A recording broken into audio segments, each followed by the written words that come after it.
Hello friends, good morning to all of you. आज हम लोग हिंदी मीडियम का 35वां क्लास पढ़ने वाले हैं। आज हम सीखेंगे कि एक समान विद्युत क्षेत्र में किसी विद्युत द्विध्रुव पर कितना बल लगता है।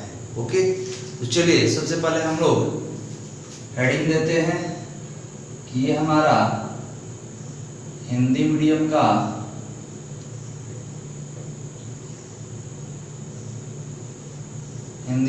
क्लास कितना है 35, क्लास 35। ये 35वां क्लास है और आज हम लोग क्या सीखने वाले हैं, तो एक समान विद्युत क्षेत्र में हेडिंग क्या होगा, एक समान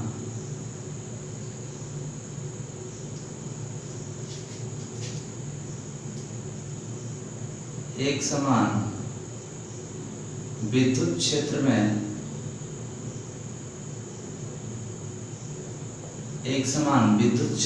स्थित विद्युत द्विध्रुव पर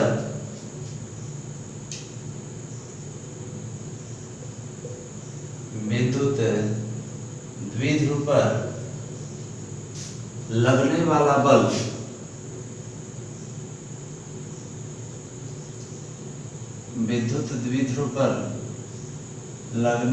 बल इसको इंग्लिश में कैसे लिखेंगे, फोर्स एक्टिंग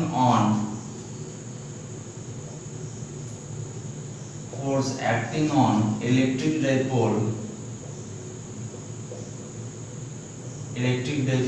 in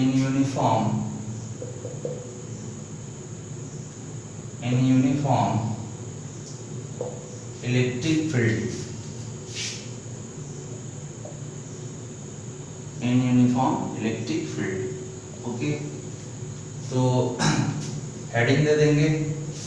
क्या करना है जी, तो एक समान विद्युत क्षेत्र में स्थित विद्युत द्विध्रुव पर लगने वाला बल, force acting on electric dipole in uniform electric field. Okay, तो हेडिंग दे दीजिए। सबसे पहले समझते हैं कि सर ये एक समान और असमान विद्युत क्षेत्र क्या है।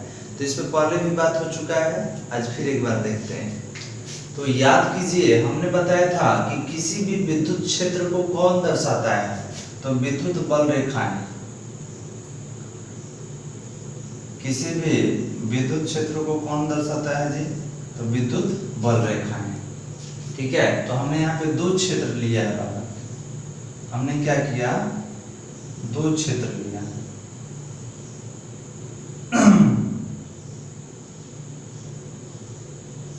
क्लियर है, यहाँ पे 5 लाइन कर दे रहे हैं, इक्वल हो जाएगा 22415।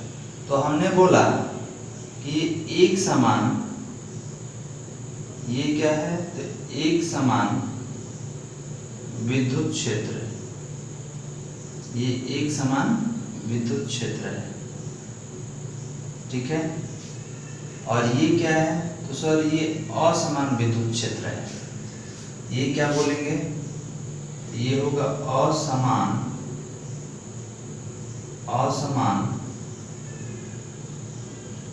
विद्युत क्षेत्र। इसको इंग्लिश में क्या बोलते हैं, इसको बोलते हैं यूनिफॉर्म इलेक्ट्रिक फील्ड। ठीक है, इसको क्या बोलते हैं, नॉन यूनिफॉर्म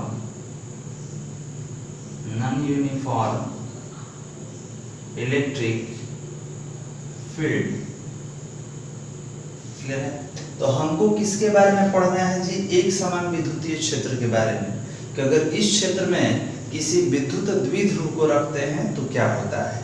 तो पहले एक समान समझ लेते हैं, उसके बाद असमान भी समझ लेंगे। तो हमने बोला कि जहां पर विद्युत बल रेखाएं, ध्यान दीजिए ये विद्युत बल रेखाएं हैं। विद्युत बल रेखाएं किसको दर्शाती हैं, तो विद्युत बल रेखाएं विद्युतीय क्षेत्र को दर्शाती हैं। जहां पर विद्युत बल रेखा नहीं है वहां विद्युत क्षेत्र नहीं है। पहले भी बात हो चुका है। और विद्युत बल रेखाएं होती कहाँ है? तो सर विद्युतीय क्षेत्र में होती है। क्लियर है? तो इसका अर्थ ये है कि इतना दूर में विद्युत बल रेखा है, इसका मतलब कि इतना दूर में क्या है जी, हमारा एक समान विद्युतीय क्षेत्र है। तो एक समान विद्युतीय क्षेत्र का अर्थ क्या होता है? इस पूरे क्षेत्र में आप कहीं भी आवेश को रखेंगे तो एक जैसा बल लगेगा। देखिए हेडिंग क्या है, एक समान विद्युत क्षेत्र। क्लियर है? मतलब आप आवेश को कहीं भी रखेंगे तो बिल्कुल एक तरीके का बल लगेगा। हमने बोला कि अगर यहाँ पे आवेश रखे हैं, ठीक है, यहाँ पे रखे हैं, यहाँ पे रखे हैं, यहाँ पे, अगर यहाँ पे ये 10 न्यूटन का बल अनुभव करता है, ठीक है, तो यहाँ भी 10 न्यूटन का बल अनुभव करेगा, यहाँ भी 10 न्यूटन का बल अनुभव करेगा, यहाँ भी 10 न्यूटन का बल अनुभव करेगा। आप कहीं भी रखिए तो ये एक ही प्रकार का बल का अनुभव करता है। अगर एक जगह 10 न्यूटन का बल है तो पूरे क्षेत्र में 10 न्यूटन का बल अनुभव करेगा, कहीं भी आप रखिए। लेकिन अगर ये असमान विद्युत क्षेत्र रहता तो कहीं ज्यादा बल अनुभव करता, कहीं पर कम करता। तो इस केस में आते हैं, हमने बोला कि सर इसको आप असमान क्यों बोले हैं, इसको समान क्यों बोले हैं? तो देखिए इसमें भी हमने 5 विद्युत बल रेखाओं को लिया है, इसमें भी, लेकिन यहाँ पर 2 विद्युत बल रेखाओं के बीच जो दूरी है वो समान है। अगर 1-1 सेंटीमीटर के अंतराल पे है, ये भी 1 सेंटीमीटर, ये भी 1 सेंटीमीटर, ये भी 1 सेंटीमीटर, ये भी 1 सेंटीमीटर, लेकिन यहाँ पर देखा गया कि सर कोई नजदीक है, कोई दूर है, कोई नजदीक है, कोई दूर है। तो पहले ही बात हो चुका है कि जहाँ पर नजदीक नजदीक रहता है वहाँ पर विद्युत क्षेत्र प्रबल होता है, जहाँ पर विद्युत बल रेखा दूर दूर रहता है वहाँ पर दुर्बल विद्युत क्षेत्र होता है। तो आप बोलेंगे कि सर अगर यहाँ पे आवेश को रखा जाए तो ये 10 न्यूटन पर 10 न्यूटन का बल का अनुभव करेंगे, लेकिन यहाँ पे तो दुर्बल हो गया क्योंकि दूर हो गया, विद्युत बल रेखा एक दूसरे से काफी अधिक दूरी पर हो गया। तो हमने बोला कि यहाँ पर कितना बल का अनुभव करेगा आवेश, तो 6 न्यूटन का। फिर हमने बोला कि यहाँ पर कितना अनुभव करेगा, तो 8 न्यूटन का। फिर हमने यहाँ पूछा तो आपने बोला कि 5 न्यूटन का। अब देखिए अलग अलग जगह पर अलग अलग बल का अनुभव कर रहा है, कहीं पर ज्यादा बल का अनुभव कर रहा है, कहीं पर कम बल का अनुभव कर रहा है। कारण कि सर जहाँ पर विद्युत बल रेखा एक दूसरे के नजदीक रहेगा वहाँ पर प्रबल क्षेत्र बनता है, मजबूत विद्युतीय क्षेत्र बनता है, और जहाँ पर अधिक दूर दूर पर रहता है वहाँ पर दुर्बल विद्युतीय क्षेत्र बनता है। तो यहाँ पर बल क्या लगेगा, कम लगेगा। ठीक है, तो ये तो हमको पढ़ना नहीं है, हमको ये समझना है। हमने साथ ले लिया ताकि आप दोनों को कोरिलेट कर सके, दोनों में अंतर समझ सके, इसलिए हमने दोनों को लिया है। अब आइए, आपने बोला कि सर ये तो एक समान विद्युत क्षेत्र हो गया, मतलब इसमें आप कहीं भी आवेश को रखिए एक जैसा बल लगेगा। क्लियर है? तो अब बताइए कि इसमें किसको रखना है? तो आपने बोला कि विद्युत द्विध्रुव को रखना है, इलेक्ट्रिक डाइपोल को रखना है। तो इलेक्ट्रिक डाइपोल किसको बोलते हैं जी? तो सर ऐसा निकाय जिसमें 2 आवेश एक दूसरे से बराबर दूरी पर हो और दोनों आवेश का परिमाण समान हो और इनका प्रकृति एक दूसरे के विपरीत हो, इसी को ना बोलते हैं जी। अब इसको उठा के इसमें लाके रखिए। तो हमने बोला कि जब ई डाइपोल को उठा के यहाँ पर लाएंगे तो हमको क्या डायग्राम मिला जी? तो देखिए हमको क्या डायग्राम मिला, इसको उठा के इसमें ला रहे हैं,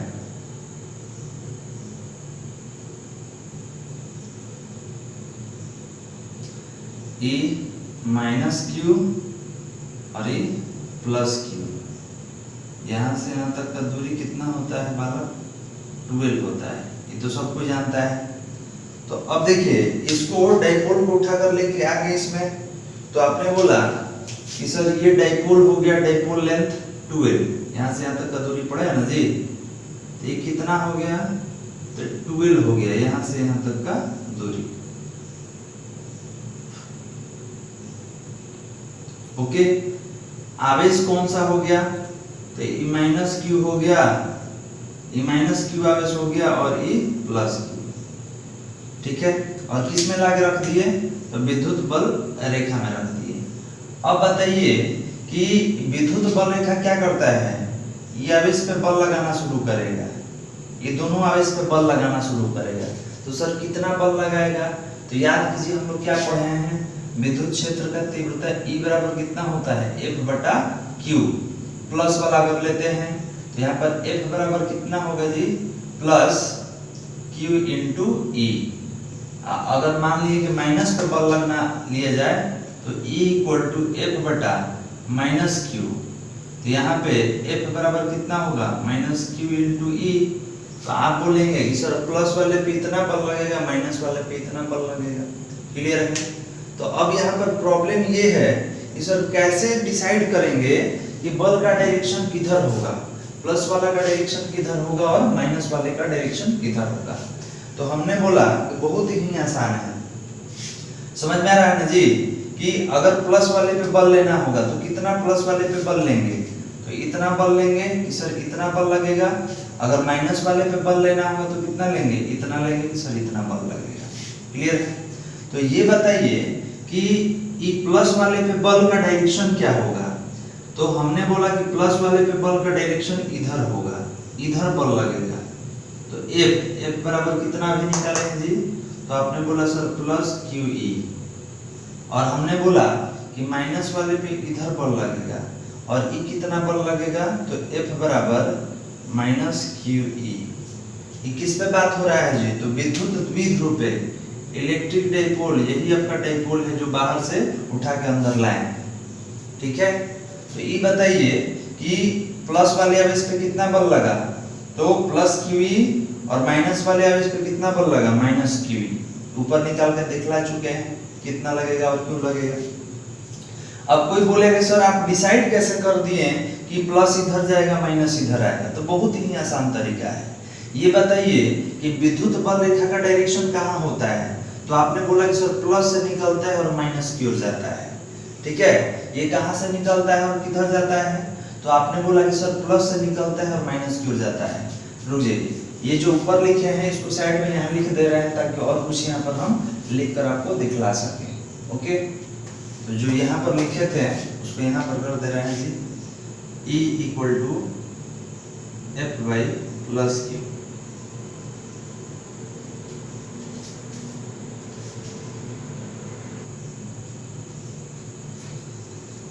E equal to F by plus Q, तो F इक्वल टू कितना होगा, प्लस क्यू ई होगा। क्लियर है? तो आपने बोला कि सर ये किस पे बल लगने वाला है, तो ये बल लग रहा है प्लस क्यू आवेश पे। ओके? फिर हमने बोला कि अगर माइनस वाले पे बल लगना हो तो E इक्वल टू एफ है बटा माइनस क्यू। यहाँ पे F बराबर कितना होगा, माइनस क्यू ई। ये किस पे बल लग रहा है जी, तो आपने बोला कि सर ये माइनस क्यू आवेश पे बल लग रहा है। ओके? ये देखिए दोनों तो बता चुके हैं। यहाँ हमको ये डिसाइड करना है कि सर प्लस उधर क्यों गया है, माइनस इधर क्यों आया है। तो समझिए विद्युत बल रेखा का डायरेक्शन कहाँ होता है, तो आपने बोला कि सर विद्युत बल रेखा प्लस से निकलता है और माइनस की ओर जाता है। तो इसका मतलब कि यहाँ पर कौन होगा, प्लस होगा और यहाँ पर माइनस होगा। तो ये बताइए कि ये अगर माइनस वाला है, ये प्लस वाला है, तो माइनस वाला किसको अपनी ओर खींचता है, प्लस वाले को। ठीक है? ये माइनस वाला क्या करेगा, प्लस वाले को खींचेगा और माइनस वाला को धक्का देगा कि भाई आप उधर चले जाइए। क्लियर है? तो ये माइनस है इसीलिए प्लस को खींच लिया, और यहाँ पर कौन है, माइनस। ठीक है? और इसके बगल में ये कौन है जी, यहाँ प्लस होगा क्योंकि प्लस से ना विद्युत बल निकल रहा है, इसका मतलब कि इधर प्लस है। ठीक है? तो माइनस और प्लस में क्या होता है, अट्रैक्शन। माइनस वाला कहाँ जाएगा, प्लस वाले की ओर। तो ये प्लस वाला क्या करेगा, माइनस वाले को खींच लेगा, और ये माइनस वाला प्लस वाले को उधर खींच लेगा। इसीलिए इलेक्ट्रिक डाइपोल में, विद्युत द्विध्रुव में प्लस का डायरेक्शन उधर दर्शाया गया है और माइनस का इधर दर्शाया गया है। बहुत सारे बच्चों को ये जानकारी नहीं रहता है, ध्यान देंगे। हमने क्या बोला, हमने बोला कि विद्युत बल रेखा का दिशा कहाँ होता है, प्लस से माइनस की ओर। अब यहाँ पे आपने बोला कि सर इस विद्युत द्विध्रुव में बराबर और विपरीत दिशा में बल लगा, एक प्लस क्यू है एक माइनस क्यू ई है। तो अब बताइए कि इस डाइपोल पर, विद्युत द्विध्रुव पर परिणामी बल कितना लगा, तो शून्य लगा, क्योंकि जितना माइनस उतना ही प्लस, तो प्लस माइनस क्या करेगा, एक दूसरे को कैंसिल। तो आप सबसे पहले ये डायग्राम बना लें। ठीक है? क्योंकि हम लोग आगे चलकर डायग्राम को एक्सप्लेन करेंगे और परिणामी बल का गणना करेंगे। तो आपको डायग्राम बनाना है, एक समान विद्युतीय क्षेत्र, यहाँ पर असमान विद्युतीय क्षेत्र के बारे में आपको समझाने के लिए हमने बताया है, इसका अभी जरूरत नहीं है। आप डायग्राम बना भी सकते हैं समझने के लिए, ठीक है, लेकिन इसका भी जरूरत नहीं है। इसको मैं मिटा दे रहा हूँ। आप क्या करेंगे, सबसे पहले ये डायग्राम बनाएं, डायग्राम बना के ये कैलकुलेशन लिख ले, इसके बाद हम लैंग्वेज लिखने वाले हैं। ओके, राइट डाउन, चलिए लिख लिए। अब इसका कुछ लैंग्वेज लिखेंगे।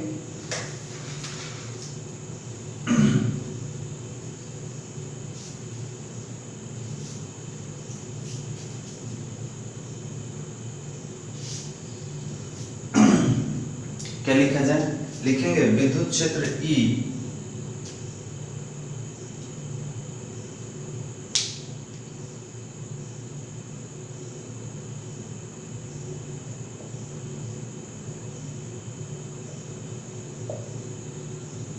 विद्युत क्षेत्र E में स्थित है,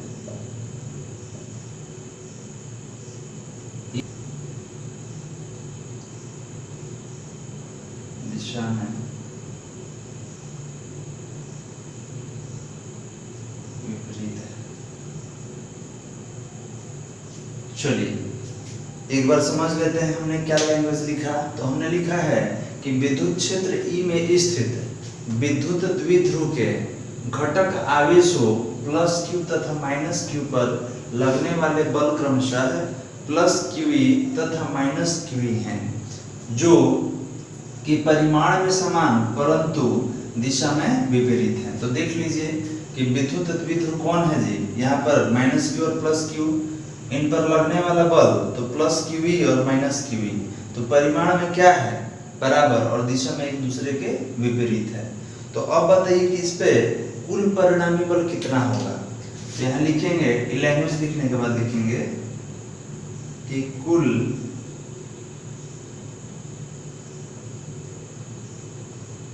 परिणामी बल, इसको नेट फोर्स बोलते हैं। ये बल हो गया और यहाँ पे नेट लिख दिया, मतलब परिणामी हो गया। तो आपने बोला सर दोनों को जोड़ दीजिए, तो एक माइनस QE है, एक प्लस QE है, तो ये दोनों कैंसिल हो गया, तो कितना मिला जी, 0। तो निकल तो गया। क्या बोलेंगे यहाँ से, तो आप बोलेंगे कि F net इक्वल टू 0। इसका मतलब कि एक समान विद्युत क्षेत्र में स्थित विद्युत द्विध्रुव पर लगने वाला परिणामी बल शून्य होता है। कारण क्योंकि बराबर परिमाण का और विपरीत दिशा का दो बल लगता है। तो यहाँ पे लैंग्वेज क्या लिखेंगे, एक समान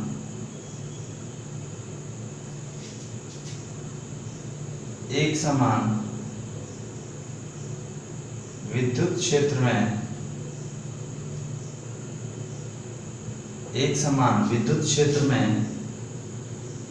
स्थित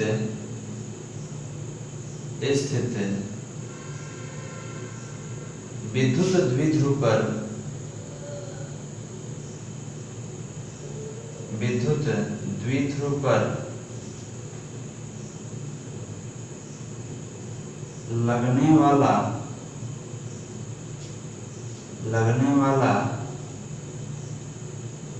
परिणामी बल शून्य होता है। हो गया, तो यही तो है जी। तो ये ऑब्जेक्टिव में बहुत बार पूछा जाता है कि बताइए कि इलेक्ट्रिक डाइपोल पर नेट चार्ज कितना होता है, नेट फोर्स कितना होता है, शून्य होता है। नेट चार्ज कितना है, अब देखिए यहाँ पे पूछेंगे कि कुल आवेश बताइए डाइपोल पर, तो ये बताइएगा डाइपोल मतलब क्या होता है, द्विध्रुव मतलब। तो सर बराबर परिमाण और विपरीत आवेश का दो टर्मिनल, तो एक प्लस Q है तो एक माइनस Q है, तो प्लस माइनस कैंसिल कर दिए, तो इस पर नेट चार्ज परिणामी आवेश कितना, 0। तो जब परिणामी आवेश 0 तो परिणामी बल कितना होगा, 0 होगा, शून्य होगा। तो याद रखेंगे कि कोई भी विद्युत द्विध्रुव पर, ठीक है, कोई भी विद्युत द्विध्रुव पर परिणामी आवेश शून्य होता है और परिणामी बल शून्य होता है, ठीक है। तो ये केवल बल है, हम इसके बाद आगे बात करेंगे बल आघूर्ण का। तो तो बल आघूर्ण अलग चीज होता है, उसको पहले समझना होगा कि बल आघूर्ण होता क्या है और विद्युत द्विध्रुव पर बल आघूर्ण कार्य कैसे करता है। तो ये जो अभी आज हमने पढ़ा ये मैक्सिमम ऑब्जेक्टिव में पूछा जाता है, ये लॉन्ग शॉट में नहीं पूछा जाता है। लेकिन इसके बाद वाला जो टॉपिक पढ़ने वाले हैं बल आघूर्ण, ठीक है, वो आपके एग्जाम में लॉन्ग क्वेश्चन में पूछा जाता है। ओके, तो ये मैक्सिमम ऑब्जेक्टिव क्वेश्चन में ही रहता है कि एक समान विद्युत क्षेत्र में स्थित विद्युत द्विध्रुव पर लगने वाला परिणामी बल बताइए और उस पर उपस्थित परिणामी आवेश बताइए। तो याद रखिएगा दोनों क्या होता है, शून्य होता है। तो आप इसको लिख लें, कहाँ से लिखेंगे, तो पहले ये लैंग्वेज लिखना है यहाँ तक, उसके बाद यहाँ से और इसके बाद यहाँ पे समाप्त कर लेंगे। ओके, राइट, चलिए लिख ले बालक, हो गया। तो आज के क्लास में ये बहुत छोटा टॉपिक है। आज के क्लास में केवल हमने क्या समझा कि किसी विद्युत द्विध्रुव को अगर एक समान विद्युत क्षेत्र में रखा जाता है, इस पर परिणामी जो बल होगा वो कितना होगा, शून्य होगा। कारण अगर कोई पूछे तो बताना है कि सर बराबर परिणाम का, बराबर परिमाण का दो विपरीत आवेश इस पर कार्य करता है। ओके, तो यहाँ पर कितना हो गया, इस पर बल कितना लगा, प्लस क्यूई, इस पर माइनस क्यूई, मतलब दोनों का बल बराबर है और एक दूसरे के विपरीत है। तो परिणामी बल क्या हो गया, शून्य, और पिंड किस में होगा, संतुलन की अवस्था में होगा। ओके, तो आज के लिए इतना ही काफी, बाकी अगले वीडियो में। धन्यवाद।